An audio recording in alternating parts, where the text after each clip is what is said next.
This is Student Minister Tony Muhammad. You're watching the best talk show ever to be seen on TV, and that is the Taj Longino Show.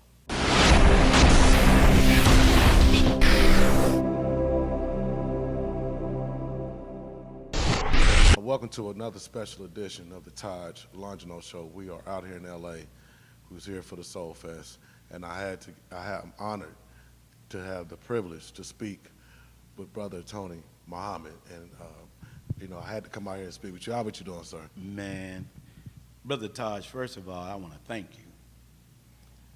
You reached out for me through social media, through Twitter, and I was just so touched by your intrigue to want to know more about what I do after coming off of the Breakfast Club. I just want to thank you for having the courage to just come out and sit with your brother, ask me any questions that you want to ask me, man, for your audience and those who follow you on your social media show, man. It's my honor to meet a brother like you. And I just pray that God gives me the spirit behind any answers that I give you from any question you ask. All right. I know one of the things you spoke about in the Breakfast Club interview was the United in Peace movement. Mm-hmm. Can you elaborate a little more on that movement and let us know what's that's about? Yeah, the United in Peace movement started about 6 years ago when the Honorable Minister Louis Farrakhan told the members of the nation to go back to the streets. In fact, Minister Farrakhan in Chicago, took all of the male members of the nation, took them into the streets to meet with the VDs and the GDs and the homies. I mean, hundreds of FOI. And like a general, he led us in the street so he could see and feel the pain of the people. And he said, I want you all to do this every week from now on. So every Monday, we was going to the streets, and it was creating such a great effect. I mean, to have 300 brothers, 150 brothers in suits lined up behind each other, man. One thing I know about our people, they love pageantry. They love militancy. And when the homies would see that, they would say, man, there go the brothers. And they would run out of their houses, man. They say, man, thank y'all for coming to the hood, man. Thank y'all for hollering at us. And we saw how electrifying that was. And so it was just beautiful because in Los Angeles, many of our members come from Bloods and Crips. And because of Islam united our hearts. So these ideas now are stirring up in my head. So I wanted to make it bigger in LA. I'm that kind of brother. I just see big things and I want to see it happen now. So one day I just happened to be in my car. And while in my car, motorcycles, about 60 to 70 motorcycles, drove by my car. I said, whoa, Harleys. And I know in Los Angeles, we love cars and they love motorcycles. Those are big clubs. But I also know that car clubs have Bloods and Crips in it. And but the car is what unites them. So they don't bang when they're riding in their lowriders. Or if they're on their motorcycles. The bikers don't fight each other, and they could be from warring neighborhoods, but because they're in the same biking club. So I had an idea. I said, man, I want to, as the FOI is walking in the neighborhoods to bring crime down, to get the brothers to consider uniting, I asked the bikers if they would ride, because they're like horsemen. So I went to a biking club. One of my members rides a motorcycle, rides a Harley. And when they knew that I was coming, all of the Harley clubs, about 9 clubs, came together because they heard Student Minister Tony Muhammad was coming to talk to the Harleys. There's about 150 guys in the room. I said, brothers, I need y'all help in helping me unite the streets. He's like, man, we in it, Brother Muhammad. What you need us to do? I said, look, we walk. We're like the infantry. We walk. You all are like the cavalry. I need you all to get on your motorcycles while we walk, y'all ride in. And then I started seeing they was agreeing, so I got happy. I said, but you know what? I want to bring the sports bike in, so it'll be a sports bike or Harley. Man, what did I say sports bike for? That's when they told me, Minister Muhammad, you was doing all right. We don't ride with sports bike. F them. I'm like, wow, y'all banging too? So I said these words, dear brother. I said, how many of you have someone you love or know that was murdered due to gang violence? Every one of them raised their hand. I said, so y'all mean to tell me, brother, you can't find something bigger than your division that we can do to change the reality of the hood? I said, I tell y'all what, I've never rode a motorcycle in my life. I said, if I learn how to ride these motorcycles, will y'all ride with me? He was like, wait a minute. You gonna learn how to ride a motorcycle, Brother Muhammad? I said, brother, if you'll ride with me, they said, I'll tell you what, that's a deal. If you learn how to ride, brother, we giving you a month. If you come back in a month and show us you can ride, then we will ride with sports bikes. I said, no, I'll be back in a week. I went in 1 week, brother, I learned how to ride a Harley and a sports bike in 1 week. 1 week. 1 week. I wasn't perfect. I was shaking, but 1 week later, brother, I came back to the club, drove there on a Harley, and left on a sports bike. And they united with us. So now we got the Nation of Islam. I got many in the gang intervention community walking with us. Now, United in Peace movement started. We started off with about 60 to 70 bikers. In 6 months, it was hundreds. In the 10th month, it was 7 miles long. We put on the color orange because orange represents the rising of the sun. And since God said that the sun would be seen rising in the west in the last day, we wore those colors because I told the brothers, when the Bloods and the Crips and the bikers and the lowriders, when you all unite, it's over. I said, then our community who hate bikers, who hate lowriders, they're going to see that you're riding for something bigger than division. Brothers, we would pull up at stop signs or street lights. Hundreds of bikers. I would throw up the peace sign. All the bikers throw up the peace sign. Bloods and Crips coming out to the streets when they saw that. Instead of throwing up gang signs, everybody started throwing up the peace sign. We ride to a park. Many of the homies come to the park. Now, all the brothers who are rapping have to rap about peace, rap about something conscious. That's what started the peace movement. And even in the park, we were settling differences in the park. But Muhammad, we want you to meet with us and them niggas over there. I said, man, you got it. Because when we unite, brother, it's over. And that kind of atmosphere created the kind of talk that we could have with different gangs. They already trusted the nation, but now we got bikers. Then we had lowriders. Next thing we know, the Corvette clubs wanted to be a part of it. Now the bicycles want to be a part. Now the skateboarders are coming. And with that in the atmosphere, that's how 2 years ago the mayor gave the Nation of Islam and the other groups with us, we received an award or a proclamation for bringing the crime down, the lowest it had been in Los Angeles since 1958. Because now peace had become a movement. So now the bikers come to me and say, Brother Muhammad, man, you know, I had an old lady pull us down on the freeway and said, man, are y'all the peace riders? You right. People are loving us now, man. People are waving at us. I said, see, brother, they didn't know you was like that.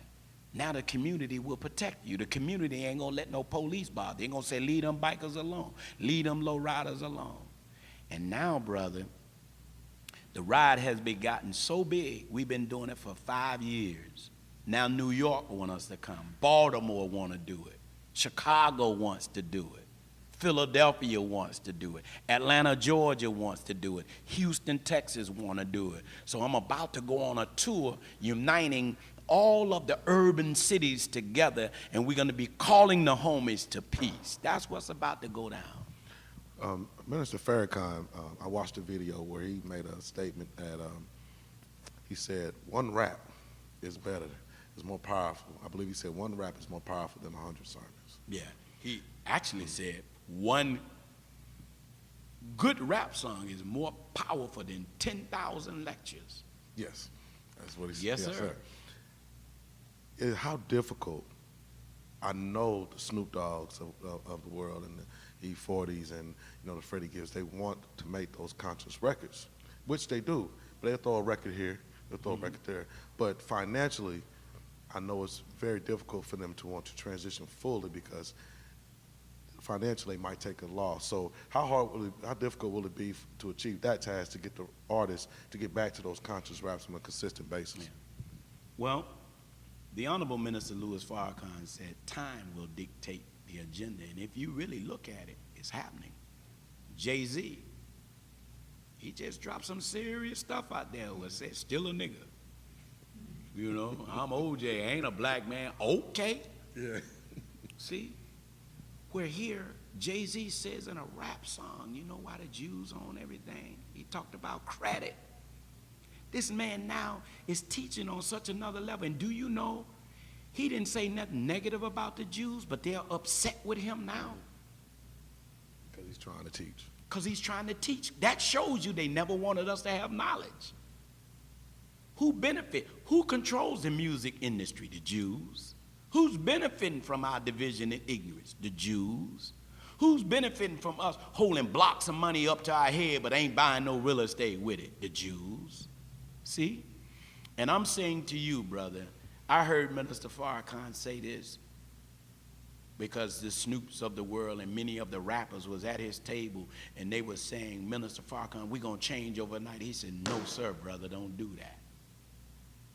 He said, many of you got more followers than any preacher in America.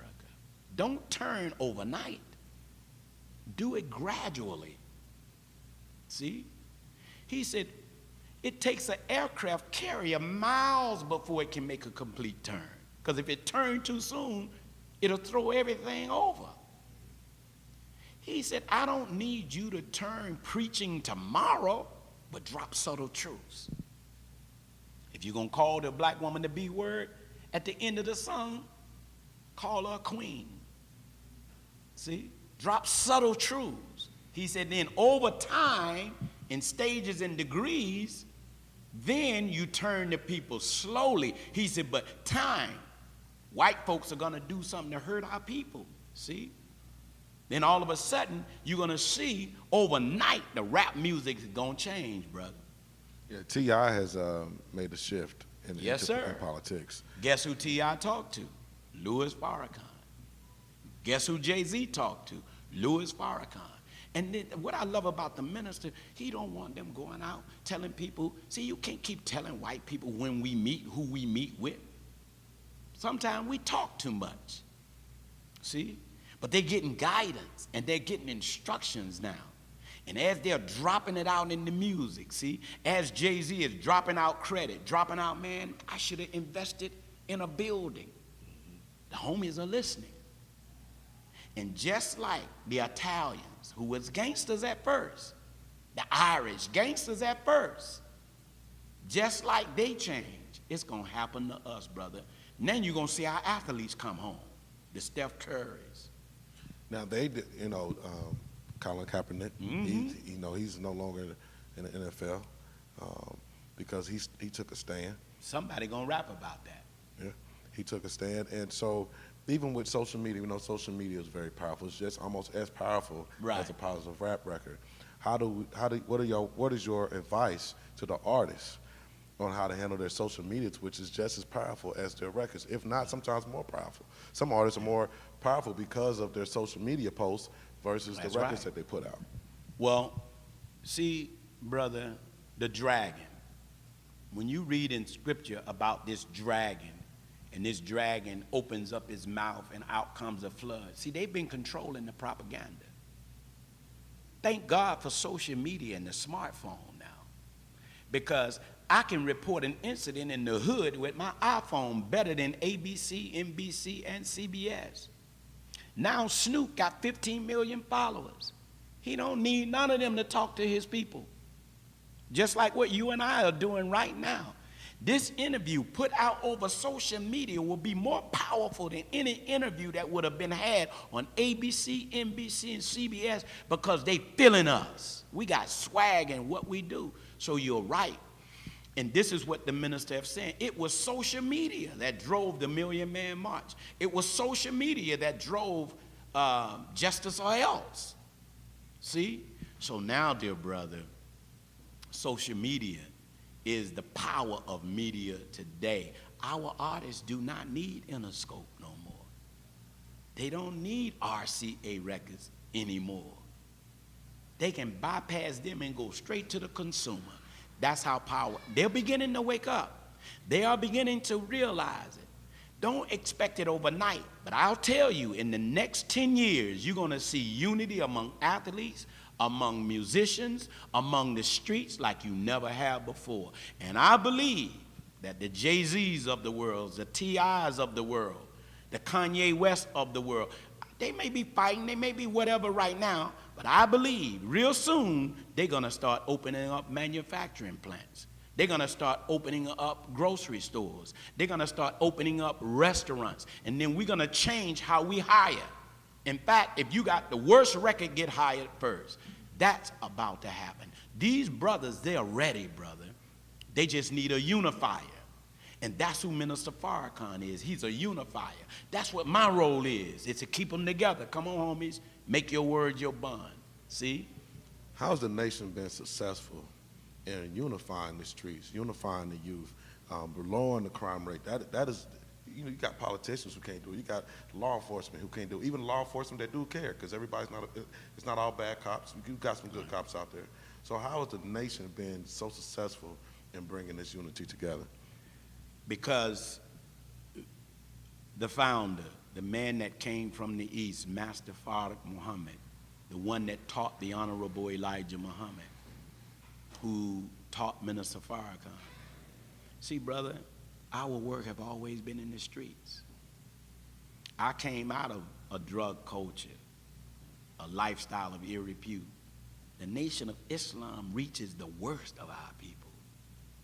And see, we don't talk down to them. We go let them know the same dog bit you, bit us, homie. We don't go amongst our people acting pious and self-righteous. The homies like that. We go kick it with them, sit in the park with them, like a brother. So affectionately, over 87 years, they affectionately call us the brothers. They've seen us give damn near put our life on the line, fighting against police to keep them off of them. That's what the nation have done. The nation in the prison, man. Look at the lives we've been blessed to reform under the teaching of Elijah Muhammad and now Minister Farrakhan. We are to black people what the Marines are to white folks. We your army. We're the cavalry. When we are on the corner selling paper, old black women feel safe with us being there because they know we ain't gonna let nothing happen to them. See? We've won the trust of the brothers because they know we're not there to condemn them. We're there to try to save them to the best of our ability. And over the years, they've learned to trust us. When riots break out in the jails of LA, the sheriff, I used to be the first one he called because the homies wouldn't listen to nobody but us.